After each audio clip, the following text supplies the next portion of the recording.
Ready as start.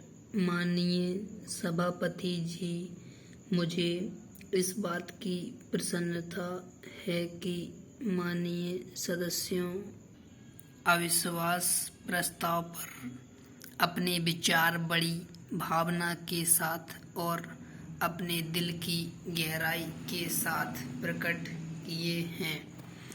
आज हमारे देश की एकता को खतरा पैदा हो गया है।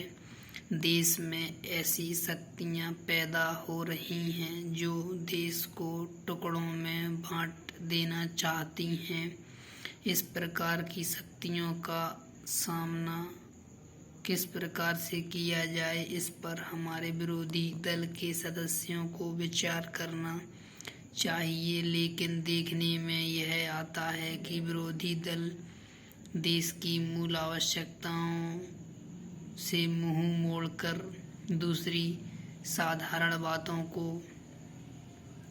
ध्यान देने लगते हैं। मैं विरोधी दल के नेताओं से निवेदन करना चाहता हूं कि ऐसे अवसर पर जब हम विचार करना चाहते हैं जिनके लिए हमारे देश में क्षेत्रीय प्रश्नों को लेकर, भाषा के प्रश्नों को लेकर हमारे नागरिक आपस में एक दूसरे के खिलाफ लड़ रहे हैं, ऐसे प्रश्नों पर विचार करते समय हमें दलगत राजनीति से अलग होना चाहिए। ऐसी कोई खास बात नहीं कहनी चाहिए जिससे हमारे देश की एकता को खतरा पैदा हो जाए। आज हम सीमाओं और देख रहे हैं, एक तरफ तो पाकिस्तान उग्रवादियों को बढ़ावा दे रहा है और दूसरी तरफ चीन हमारी सीमाओं पर विवाद खड़ा कर रही है।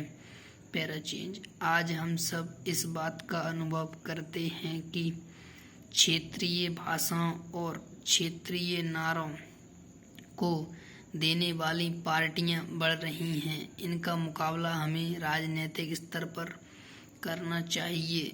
मैं यह बात जोर देकर कहना चाहता हूं कि यह बात सही है कि हमारे देश के अंदर जो स्थिति पैदा हुई है, जो प्रश्न खड़े हुए हैं, वे सारे प्रश्न ऐसे हैं जिसमें दो राहें नहीं हो सकती हैं।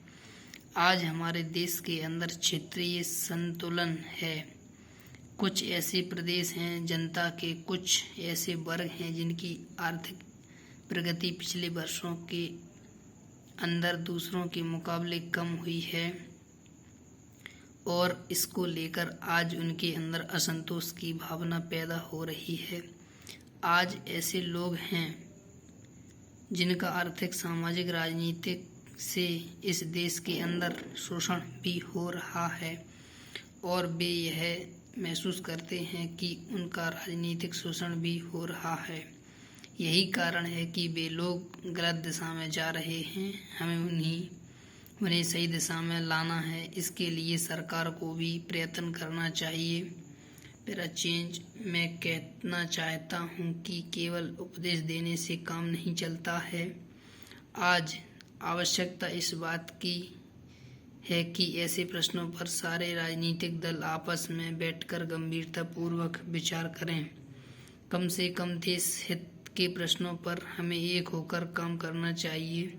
इन अल्फाज के साथ मैं तमाम विरोधी दलों से निवेदन करूंगा कि जो अविश्वास प्रस्ताव वे सदन में लाए हैं उसको वापस ले लें। हमारा देश एक महान राष्ट्र है, हमें उसकी गरिमा के अनुसार ही कार्य करना चाहिए। स्टॉप।